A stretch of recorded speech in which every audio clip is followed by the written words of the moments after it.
Hi mga beshi! Magandang hapon sa inyong lahat. Kamusta naman kayo mga bes? So yan, ang tagal kong hindi nag-video. So yan, kasi masyadong busy. Maraming mga ganap ang beshi nyo. So maraming invite ng invite dito, kaliwat kanan, kainan, okay, and trabaho. So halos every week may kainan. At ng mga nakaraan, laging camping. O yan. So wala nang time para mag-video. So yan. So i-share ko lang sa inyo.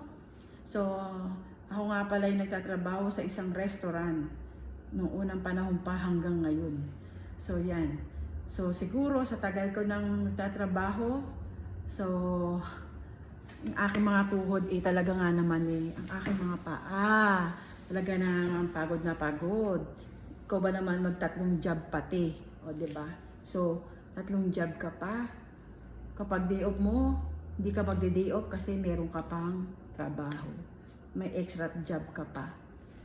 Right? O, mga nakaka-relate yan. So yan. So last time, last July, so parang napapansin ko, sumasakit yung aking tuhod. So June, July, sumasakit yung tuhod ko. So pero super sakit talaga siya nung July. So yan, kapag yung tatayo ako, ganyan. Ay, uupo ako. Ganyan siya. Ganyan ako pag tatayo ako. Ganyan. Tapos mga bes, ang lakad ko, ganito. As in, ganyan ang lakad ko mga beshi. Ganyan. Tapos, pero pag halimbawa yung maglalakad na ako ng normal na, okay naman, pero ganyan pa din. As in, ganyan. So, ako'y pinagsasabihan ng mga anak ko na, Mama, kawawa ka naman. Sabihin ganyan. Baka mamaya, gumamit ka na ng tungkod. Hala, sabi ko na ayoko ng tungkod. Ayoko nakakasira ng poison. Basta ayoko, di ba? Siyempre, tawag dito, hindi ka na makakapag-work ng bonggang-bongga. So, noong mga time na yun, nag-emergency, call ako sa doktor ko na, sa family doctor namin. Sabi ko, Dok, pwede bang i-check up mo ako agad? Kasi alam mo yun naman dito, matagal yung appointment, di ba? Pero yung pina-emergency ko siya na check upin niya ako, ganyan, urgent, ganyan. So yun, by phone lang, ganyan. So pina-x-ray niya ako. Pinaano niya ako ng x-ray, tapos ultrasound, at saka yung physiotherapy, ganyan. So una muna in-ultrasound ako. Ay hindi, in-x-ray ako. So sa x-ray na find out na meron akong light osteoarthritis. So yun, sa buto yun, diba? So yun, so search ako ng mga ano bang bawal dun sa osteoarthritis, ganyan. So ang nag-trigger pala sa arthritis is yung kumakain ka ng mga matatamis, yan, mga dessert, basta sugar, lahat. Tapos, lalo na magti-trigger kapag kumain ka ng mga red meat. Ayan. Pero kasi, ang usually, hindi ako masyado kasi sa red meat. Minsan lang, occasionally lang. Kapag lalabas lang kami. Yung sugar. As in, super dessert lover ba? Ganyan. So, after ng kanin, so kailangan magdi-dessert pa ako. Hindi pwedeng walang matamis. So yan, ganun ako. Tapos, sabi nga naman ako, hala, bawal ka na mag-sugar, ganyan. Sabi ko, oo nak, bawal talaga sa akin ha, bawal lahat ng sugar sa akin, bawal ha. Pero ang ube halaya at saka leche plan, hindi bawal. Tawa sila ng tawa.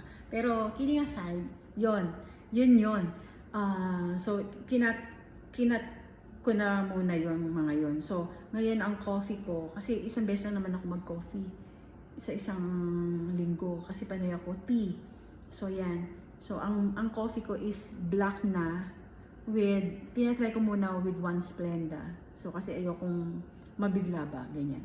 So yan, tinatry ko na ganyan. And the next time, black na lang, di ba? No? At least antioxidant pa ang black coffee. So yun, na x-ray na ako and ganyan. Yung nakita ko sa social media na narinig ko yung barley na tinatawag nila. Yan na marami daw benefit, ganyan.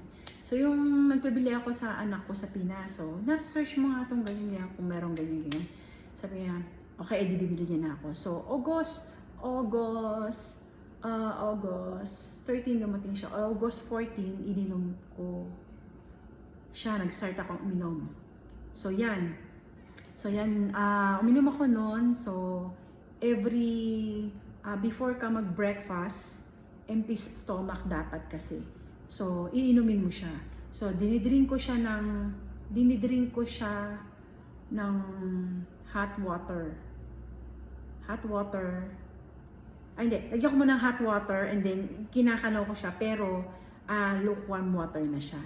Kasi ako ang nakasanayan kasi namin na pagkagising namin is lukewarm water muna yung iniinom namin. So and then saka ko iinom ng barley. At least wala pang laman yung tiyan ko. Yan. So yan, nung uminom ako ng Amazing Barley, this one, Amazing Pure Organic Barley, continuous ko siyang ininom. So 1 week ko siyang ininom. So nag-iba yung pakiramdam ko. Parang, umokay na yung tuhod ko. So yan, nakakataas na ako yan. Tapos yan, ganyan. Dati, hindi ako nakakaganyan. May nahihirapan ako. Pero ngayon, okay na siya. So yun, meron nga akong physiotherapy. So nung pumunta ako doon, ano kayang sabi ko doon sa Pilipinas, ano ba kayo checkin niya sa akin? Kasi maayos na naman ako, kako. So yun, hindi, ate sabihin mo lang na ganyan, magaling ka na, ganyan. So yun, sabi ko sa doktor, magaling na yung tuhod ko, ganyan. So anong pagaling sa akin is, ito lang, organic barley lang kako, ang nakagaling sa akin. So yan, checking pa rin daw niya ako, ganyan. Okay, hindi ko checking siya. So yung wala naman siya nakitang kahit ano, yun. And then, kinontinuous ko lang siya. Yan. So, mula nung ininom ko to, lumakas na yung pakiramdam ko. Parang, lagi akong masigla. Ganyan. Tapos nakakaakyat, baba na ako sa hagdanan. Tapos, ang sabi nga niyang ganyan, ang pure barley daw is nakakagaling sa nakakapag-lose ng weight, sa may mga diabetic, cholesterol, kinokontrol niya yung cholesterol mo, so nawawala yung cholesterol, and then sa mga cancer patient, nakakagaling din siya. Remember, Maritoni Fernandez, ito lang yung nakagaling sa kanya. And then, uminom lang siya nito, so cancer-free na siya ngayon. Breast cancer siya. It's cancer-free na siya ngayon. So, ayun. So, talagang napakaganda sa katawan nito. At ito din pala is, pwede inumin ng mga bata. Bawa, hindi nila matake talaga ng isang ganito. Pwede nyo naman na, kasi ano ito yung matcha flavor, pwede nyo naman siya ihalo sa mga smoothies, kahit anong drinks. So ako kasi, nung una kasi, hindi ko talaga siya, at naiinom ko siya, pero mas gusto ko siyang inumin ng, nilalagyan ko siya ng konting honey lang. As in, konti lang. Yun, tapos, natetake ko na siya. So, ginagawa ko siyang habit every morning. Ganyan. Isang beses lang ako umiinom ng ganito sa isang araw. So, yan. Yan. So, ano pa? Tapos ito pala yung antioxidant din at saka more on fiber at saka maraming mga vitamins na na content nito, tong barley to.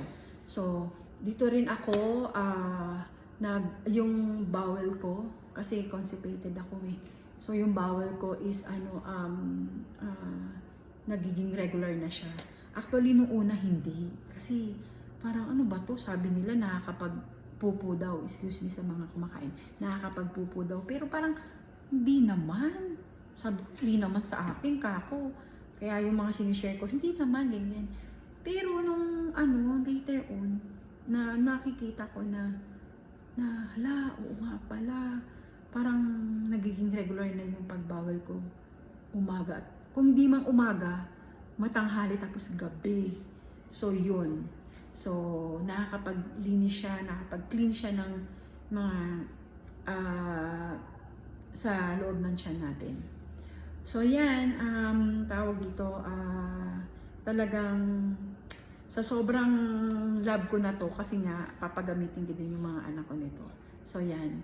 So, ayan, bumili na ako ng madami. So, yan. Kung gusto nyong mag-abelya, yan, PM lang kayo para at least ma-share nyo din sa mga friends nyo na kailangan mag-lose ng weight, nakakapag-lose ng weight. Ay, ito pa pala, nalimutan ko. Nag-lose ako ng weight. Actually, 175 pounds ako. 163 na lang ako. So, yan.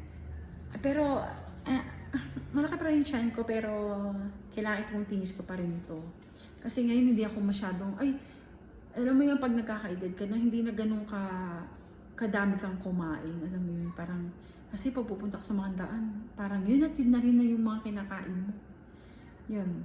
Anyway, so yan, ito po yung nagpapatotoo sa akin na gumaling ang aking tuhod. Yan, sa barley. So, ito lang ang legit na barley na need nating inumin. So yan, just PM me if you want to